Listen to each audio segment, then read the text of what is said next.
I called the story as I wrote it out just for some notes called First Home Birth, First Kid, First Everything. So basically, I'm going to tell the story of the day my son was born, Jude.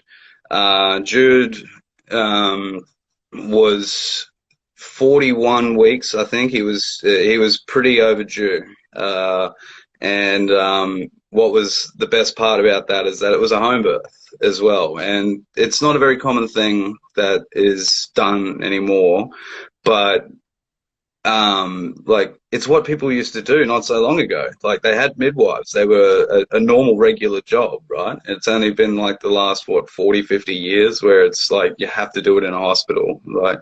And, like for me personally, I was never much of a, I never really thought much into that sort of thing about, when I was going to be a dad, and like how it would happen if it was going to be in a hospital or whatnot. But Jess told me that she wanted to do a home birth, and so we talked about it, and I got to find out what it was all about and everything. And I thought, well, I'm sold on it, to be honest, because we've both had bad experiences with hospitals and just how we've been treated when we've gone there. So we're like, you know what? Yeah, fuck them. Let's do it our way. So we got a midwife, two in the end for the day. But anyway, yeah. So it was the day of. It like started like any other day, but obviously Jess is very pregnant. Is she? I ask her in the morning just before I'm about to head to work. How you feeling? And are you all good? Because she's pretty much due any day. And she's like, oh, I'm a bit uncomfortable, but I feel okay at the moment. So, yeah, and so I felt okay to go to work. So that's exactly what I did. Got up, heading to work, and it was about 10 o'clock that I got a message from Jess saying that it's probably not a good idea to go to indoor umpiring tonight. And I was like, oh, okay. And she's like, it's not a solid or anything like that, but it could be happening. It's like, oh, okay, right. This is it. This is go time. We're gonna have a home birth. Holy shit. So all those thoughts are coming through my head and stuff like that. Like not the panic, but that funny that gut feeling that you get like when you're anxious and stuff, but not the anxious feeling. It was the excited, like it was, ooh, this is something different, like that I'd never felt before, because this is my first time having experienced childbirth in any way. So, well, I mean, I've had my sister and stuff that had kids, and I've been a part of that, but this is my own flesh and blood. So, like, it's just completely new to me. So it was about 1 o'clock, 1:30 that I got the call over the two-way on the radio, saying that it's probably a good time to get your stuff and head on home because Jess is having a baby. So over the two-way, I was like, whoa! Like did a good scream, and I was excited. So I jumped off and legged it inside and grabbed all my gear and headed to the car, and I went tried getting back as quick as I could, but obviously traffic, highway stuff, heading out towards Brassel in Ipswich at the time. That's where Jude was born, and so I pull up to the driveway, and I'm like, I'm not sure what I'm going to expect, but I pull up to the driveway, and just as I'm opening the door, I started to hear this mooing sound, and I'm not even joking. I go to open the door, and I just hear, oh, and I'm like, oh, okay, this is definitely happening right now. So I've opened the door, come through, and like the French doors are open into the bedroom where she is at the time, and I kind of see her arm over the bed head, and basically I've got the image. I know what position she's going to be in as I'm about to walk around the door. But yeah, I just see like kind of moving back and forth, and then I come around the corner, and then I just see I see everything happening, and just my brain just goes like for a split second, like, what the fuck? Like, what do I do? But then her next contraction set off the mooing again, and that kind of triggered me back into going, okay, right, I gotta get this. I gotta put my stuff down. I gotta clean myself up because I'm dirty from work. But you know, like just going into that whole moment, home births sound crazy, but it's honestly, it's incredible if done with the right people. Like, as I said earlier, it's something that used to be done not so long ago. You know, we had two midwives. We had myself and Jess's mum. And we even had a photographer there at the time too. Like one of her friends was doing that stuff. So we had heaps of people there anyway. Plus Jess's dog Hannah, you know, the old guard dog. You know, she was hovering around. She wasn't sure what was going on. Hearing the calls from Jess. But yeah, it was just it was so good. And the week before we'd actually practiced setting up the birth pool also. So it was very easy to get going again. So as soon as I've come through and seen everything happening, I've gone outside to get the hose going to fill up the birth pool. So while I'm waiting with that, I'm with Jess, just checking in on her, making sure everything's okay. And it was, yeah, from then on, like, we got ourselves into the into the pool, and we tried staying in that as much as we could too. But in between, what felt best for Jess when she was in while she was going through it was when she got into the shower, like after having a break, sort of thing, in between it all. So in between that, we'd try and get comfortable for her while we were in the pool. And oh man, like in between some of that, there was a period where I was kind of crouching in a position that was comfortable for her, but absolutely not comfortable for me. And I had to stay in that position because it was like, no, don't you move. Like, this is it. Like, I'm comfortable right now.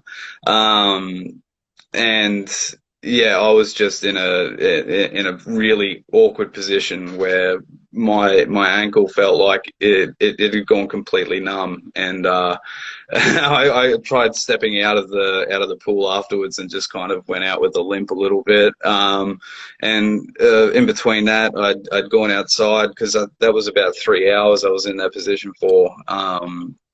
And yeah, there was like good periods in between that, like less than that sort of thing. But that was like the last one, like right before everything went down, like we were starting to hit the crescendo. So I'd gone outside to just have myself a sneaky cigarette and just have a break. And next minute, Sue, Jess's mum, runs to the door and says, "Get yourself inside, like the baby's coming." So I've gone, oh shit, right, let's go. Put the butt in the bin, ran inside, washed my hands, did all that jazz. And I'm going, where is everyone? And turns out they've gone into the bathroom because, as before, like when we were having the break, Jess had gone to go get herself in the shower and cool off and have a warm shower.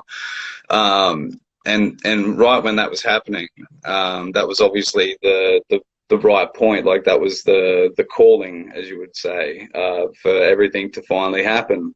And yeah, tried running into this super tiny bathroom, where there's like 3 or 4 of us trying to get in there, and I'm trying to like get in there so I can try and catch the baby. And so just it happened so quickly. It was insane. Like I'd just seen the head, and next thing you know, I've just turned to my right because I was talking to Mayette, and then as I've turned back, the baby's coming down already, and it just kind of slid into the bath, like, and we've just caught it, sort of thing. Just caught him, I should say, and it just happened so quickly. Like it was all in one after over 12, between 12 and 18 hours or something like that. It was just all in one super quick motion. It happened, and it was honestly just one of the craziest experiences I think I've ever had in my life. Nothing can compare to it, obviously. It's your own flesh and blood. Um, but it was just the most amazing feeling to hear his first breath and like cry, like that whole thing, like because he's like, it's that still moment. Then you've got all these thoughts going through your head, and you don't see them quite moving or breathing it. You're like, oh my God, what's going on? And then you just see him take that. And then that's the next thing they do is they cry because they realize they're not in the womb anymore. Like they're not where they've just hit, they're feeling everything for the first time. And yeah, that was just such a surreal feeling. And so we've gotten ourselves back into the bedroom and gotten ourselves comfortable. And I'd totally forgotten about this, but just started to get contractions again, and I've freaked out and gone and just had that split second thought, wait, is there another baby coming? What's happening right now? But it turns out the placenta was still to come. So I had to, and then once I was reminded of that, I'm like, oh shit! Like I'm pretty tired at this point. Obviously, Jess is excruciatingly tired, of course. Like I shouldn't be complaining at all, you know what I mean? But I was pretty tired, and like I just like, oh shit, right? That's supposed to be a thing, and yeah. So then we've dealt with that. Gotten back into the bed. I got to cut the umbilical cord myself and got to attach this pendant as well that had his initial on it, and the color, it was like rainbow colored, and it had yellow down the bottom, like as his little signature thing for us between Jess and I. We nicknamed him Lemon Drop. I got the little lemon drop thing tattooed on my ankle as well. So that meant that meant a lot to me, and just again the whole home birth thing. Oh, look, if I could be an advocate for it, absolutely, because it's just one of the best feelings to be able to do it in your own space, in your own home, surrounded by the people that you want to be around. It was just great, and yeah, right before. I got to cut the umbilical cord. Like I did get a chance to hold him as well, and oh my God, again, like first time thing, your own son, your own flesh and blood. It's a weird feeling, but it's so hard to explain to somebody else, but maybe parents or whoever. But that feeling is just one of the best in the world. And right before I got to hold him as well, like everybody was relaxed and stuff, and I put my head against the headboard and I'd nodded off completely, and I had to get nudged to be like, hey, what are you doing? So yeah, but after all that, it started to wind down, and we started to settle in. We all said our goodbyes and hugged and thanked one another for being there to support us, and right before they were about to leave, Jess was having trouble getting her nipple bar out. She had one of the bar ones that goes a long way sort of thing, in order to feed Jude right as he's born. And Meg, the midwife, just was like, "Hang on, I got this. I used to." He was like, I used to have one, so like I know how you feel. And so it was very funny. So she came back in right before they left and took the nipple bar out and made it easier to feed Jude. So it was, again, yeah, one of the best experiences that I've ever had.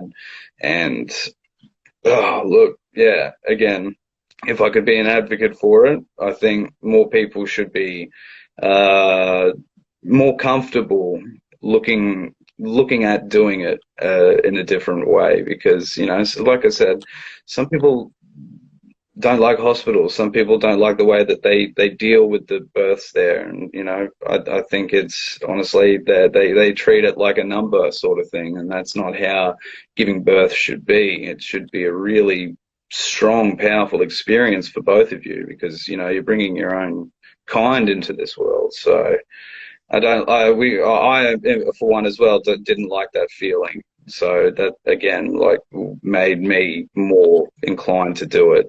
So yeah, I loved it. Like Jess and I have got and he's 3 and a bit now. Like he's so big. Like he was a 9 pound baby. Like Jess, she did a good job. Like and even now, like he's such a big boy. Like he's at the height and weight of a 5-year-old. He's been raised vegan as well. Like and that's the funny thing too. Like he's bigger than all the other kids, and he's not a meat eater. So you don't have to be. You don't have to eat that if you don't want to. There's plenty of different things. But anyway, that's off topic. Yeah, yeah. So that's the story of my first home birth.